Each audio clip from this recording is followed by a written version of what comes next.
अस्सलाम वालेकुम। मेरा आज का टॉपिक है डकी भाई। आपने देखा होगा पिछले दिनों डकी भाई के साथ जो कुछ भी हुआ, मैंने और आपने हम सब ने देखा कि डकी भाई जो कि एक बहुत बड़े इन्फ्लुएंसर हैं और बहुत बड़े कंटेंट क्रिएटर ऑफ पाकिस्तान और एक बहुत बड़ी मारूफ सेलिब्रिटी, उनके मिलियंस ऑफ फॉलोइंग है। आपने और मैंने देखा कि पिछले दिनों डकी भाई को जिस तरह से अरेस्ट किया गया और वो 100 डेज ऑफ जो उनके जेल में गुजरे और उनकी जो पूरी उनका जो पूरी वीडियो आई उसके बारे में जो है आपने देखा होगा उनके बारे में जो पूरी वीडियो आई और आपने देखा होगा उनके बारे में पूरी वीडियो आई और डकी भाई ने पूरी वीडियो के दौरान अपनी सारी उन्होंने चीजें बताई कि उनके साथ 100 दिनों के अंदर उस जेल के अंदर क्या हुआ क्या नहीं। आपने और मैंने सबने ये वीडियो देखी और मेरे फैंस जो थे, जो मेरे फैंस थे, मेरे ऑडियंस थे, उन्होंने मुझे वो वीडियो भी भेजी, दिखाया कि सारी चीजें हो रही है। मैं इसके बारे में बात करूं, डकी भाई चूंकि एक बहुत बड़ा नाम है और उनके साथ मैं वैसे तो पर्सनली बताऊं मैं उनके कंटेंट्स नहीं देखती। हाँ, मैं जानती जरूर हूँ लेकिन मैं कंटेंट्स नहीं देखती।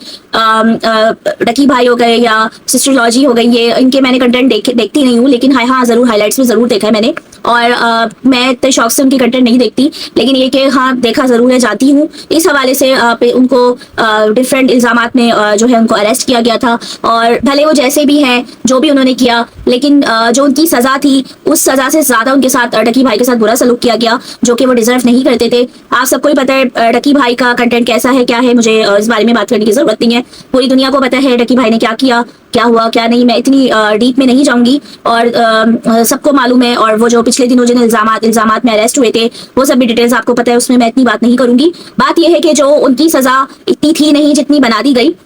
बहरहाल वो जैसे भी है वो ये सजा डिजर्व नहीं करते थे, उनके साथ वाकई बहुत बुरा सलूक हुआ। और जब मैंने उनकी वीडियो देखी, वो जिस तरह से बैठे होकर रो रहे थे अपनी वीडियो में, वाकई वो एक कहना चाहिए बहुत ही बड़ा सानिया था। और कोई भी 100 दिन जेल में इस तरह तशद्दुद में गुजारे तो वो एक बहुत बड़ा मेंटल उसका एक फिजिकल एब्यूज हो जाता है एक बंदे का और वो बहुत डिस्टर्ब हो जाता है। और आप उस वीडियो में आप देखेंगे डकी भाई ने सब बताया कि उनके साथ उन्होंने अपना सब कुछ दे दिया, मतलब उनसे पैसे 9 करोड़ तक 8-9 करोड़ वट उनसे पैसे लिए गए और उनसे मतलब उनको जिससे ये लगता था कि किसी की शायद पर्सनल जेलसी है, पर्सनल या तो किसी की ब्लैकमेलिंग है, किसी ने उनसे पर्सनली अपना बदला लिया है। क्योंकि देखा जाए अगर इंसाफ की सतह पे देखा जाए तो इतना बड़ा गुनाह नहीं था उनका जितना बड़ा सजा उनको बढ़ा के दी गई। तो ये लगता है कि किसी से पर्सनल जेलसी की उन्होंने वो दिए। डकी भाई को पहली बार इतना रोता हुआ देखा और दिल वाकई बहुत दुख की बात है, बहुत अफसोस हुआ वीडियो देखकर और उनके साथ हमारी हमदर्दियां साथ है बिल्कुल। और बहुत ज्यादा गलत किया गया उनके साथ और उनके साथ बहुत ज्यादा गलत किया गया। और पिछले दिनों जो उन्होंने बताया कि उनको एक बिग ब्रदर मिले, चले उनकी मिलियंस ऑफ फॉलोइंग से उनको ये तो फायदा हुआ डकी भाई को कि उनको उनकी ऑडियंस के थ्रू कोई एक बिग ब्रदर उनकी हेल्प करने आए। अल्लाह पाक ने उनके लिए कोई रास्ता निकाला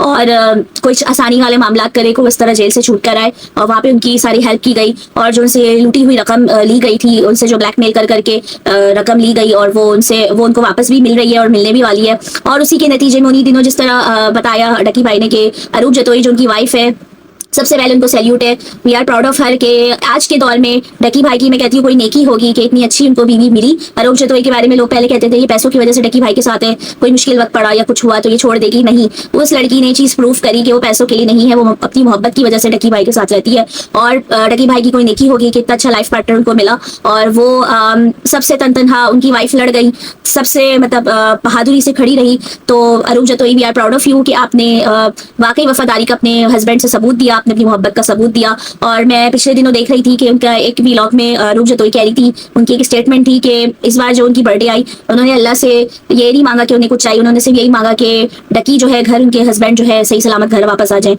वो आ जाए और कुछ भी नहीं चाहिए। तो ये इससे पता चलता है कि अरूप जतोई वाकई एक कहना चाहिए बहुत ही जबरदस्त ब्रिलियंट लड़की है और जिस तरह से स्ट्रॉन्ग तरीके से खड़ी रही वाकई बहुत अच्छी लड़की है, जितनी मैं तारीफ करूँ कम है। तो अरूप जतोई अल्लाह पाक आपको बहुत सारा हौसला दे, बहुत सारी हिम्मत दे और आप ऐसे ही हमेशा साबित कदमी के साथ अपने शौहर अपनी फैमिली के साथ खड़े रहिएगा।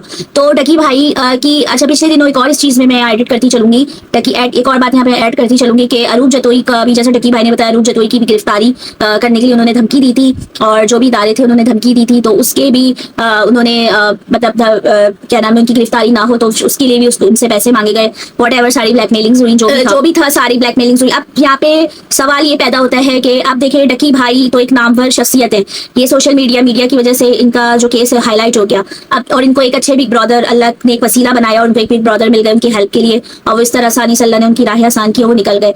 मैं ये कहती हूँ जो एक आम गरीब बंदा है, आप एक एलीट को इतना तंग कर रहे हैं, जो एक आम बंदा गरीब बंदा है वो बेचारे क्या करता होगा। इस तरह के कई लाखों केसेस पता नहीं कितने डेली के आते हों इदारों में, नहीं पता चलता क्या हो रहा है क्या नहीं। उन बेचारों को कौन निकालता होगा? कितने लोग पैसे दे रहे होंगे, कितने लोग ब्लैकमेलिंग में होंगे, मतलब लाइक कितने लोग जो है मतलब अभी तक किस आग में जल रहे हैं हमें नहीं मालूम।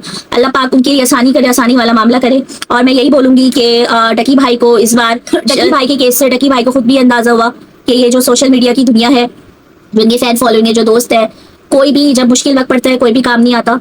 सिर्फ जो है आपके कुछ करीबी लोग होते हैं, आपकी बीवी हो गए, आपका मियाँ हो गया, आपकी फैमिली हो गई, सिर्फ ये चंद लोग ही हैं, या दोस्त, चंद क्लोज दोस्त हो गए, या चंद ऐसे कुछ लोग आपकी जिंदगी में, गैरों में, अपनों में चंद एक ऐसे होते हैं जो क्लोज वन, जो वाकई आपके कहना चाहिए बुरे वक्त में आपके काम आते हैं। तो ये जो फैन फॉलोइंग थी, ये सारी चीजें थी, ये जब वक्त पड़ता है तो ये सब काम नहीं आते। मैं ये नहीं कह रही काम कहीं आ भी जाते, लेकिन बहुत सारे, ज्यादातर बहुत सारे कहना चाहिए 50-50 होता है, कहीं काम भी आ जाते कहीं नहीं भी आते।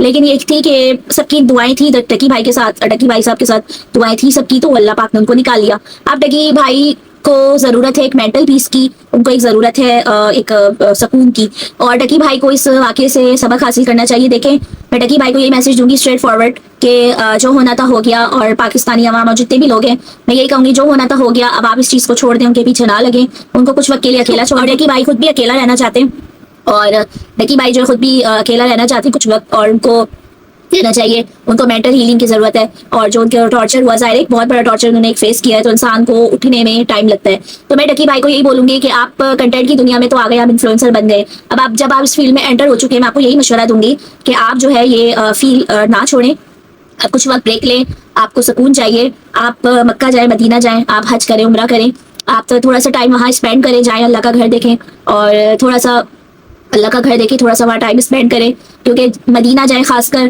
क्योंकि जो जख्म आपके मदीना में जाके आपके भरेंगे ना, वो कहीं नहीं भरेंगे। जो सुकून आपको वहाँ जाके मिलेगा, शायद सुकून वहाँ मदीना में मिलेगा, आपको कहीं भी नहीं मिलेगा। तो आप वहाँ जाए, अपने आप को वापस से स्ट्रॉन्ग करें, मजबूत करें। वही कहते हैं ना, गिरते हैं शाह सवारी मैदानी जंग से हैं। कोई बात नहीं, एक फेज आता है, बंदा गिरता है, फिर उठ जाता है, फिर मजबूत बन के। जख्मी शेर ही गिरता है, लेकिन जख्मी शेर जब खड़ा होता है ना, कोई स्क्रैच से बन के खड़ा होता है, तो फिर उसको कोई गिरा नहीं सकता। आप जाए, मदीना देखें, अल्लाह का घर देखें, अल्लाह आपकी आसानी करे, वहाँ सुकून से अपनी टाइम स्पेंड करें, अपने आपको वक्त दें। सबसे पहले अल्लाह पाक के साथ आप अपना मजबूत कनेक्शन बनाएं, उसके बाद अल्लाह के बाद जो है अपने साथ जो है अपने टाइम, अपने आप को टाइम दें, अपने आप को मतलब मजबूती से दोबारा खड़ा करें, हील करें। मदीना जाएं, वहाँ पे आप जाके आप अपना सुकून करें, सुकून से फिर आए वापस। फिर आप जो है ना, मैं लास्ट में यही कहूँगी, आप अपनी कंटेंट क्रिएशन नहीं छोड़िएगा। आप अपने जो भी आप कंटेंट बनाते रहे, इट्स ओके, जो होना था हो गया, वो माजी का था, वो खत्म करें उन चीज़ों को। आप अपने कंटेंट को पॉजिटिव चीज़ों की तरफ मोड़ें, अल्लाह की राह में निकलें, अल्लाह के लिए काम करें आप, और अपने ये कंटेंट क्रिएशन से पॉजिटिव कंटेंट क्रिएशन के साथ आगे बढ़ें, और आप अपना अच्छा कंटेंट बनाएं, अल्लाह का कोई मैसेज दें, अपना मतलब अल्लाह की राह में आप निकलें। आप मतलब कहना चाहिए कि अल्लाह के लिए आप स्टार्ट करें चीज़ें, और कंटेंट क्रिएशन एक अल्लाह की राह में, मतलब कहना, मैं यूँ कहना चाह रही हूँ कि कंटेंट क्रिएशन करें, और अच्छे मतलब अगर आप अपने कंटेंट क्रिएशन से इस्लाम की तबलीग कर सकते हैं वो करें, अगर इस्लामी चीज़ें फैला सकते हैं वो करें, और अपने कंटेंट क्रिएशन से पॉजिटिव चीज़ों को जो है फैलाए ज़्यादा से ज़्यादा, और उसको जो है उसी में आगे बढ़े। इंशाल्लाह अल्लाह पाक ने आपको हमेशा से थामा हुआ था, आगे भी अल्लाह पाक आपको हमेशा थाम कर रहेगा। तो देखिएगा आप कितना आगे जाते हैं। इसी के साथ ही जो है आप यहाँ भी मतलब तरक्की करेंगे, और जो है अल्लाह पाक आपको दुनिया और आखिरत दोनों में इंशाल्लाह तरक्की देंगे। इसी के साथ ही आप अपनी डकी भाई को मैं यही मैसेज दूंगी, अपनी वाइफ और अपनी फैमिली के साथ हमेशा सिंसियर रहिएगा, क्योंकि इस वक्त में आपकी वाइफ ही थी जो हमेशा आपके साथ आपके बुरे वक्त में खड़ी रही, उनको कभी नहीं छोड़िएगा। अपनी वाइफ के साथ, अपनी फैमिली के साथ खुश रहें, आबाद रहें, और अपना बहुत सारा ख्याल रखिएगा। दुआ में याद रखिएगा। Doctor engineer नेडी, signing off. अल्लाह हाफिज़।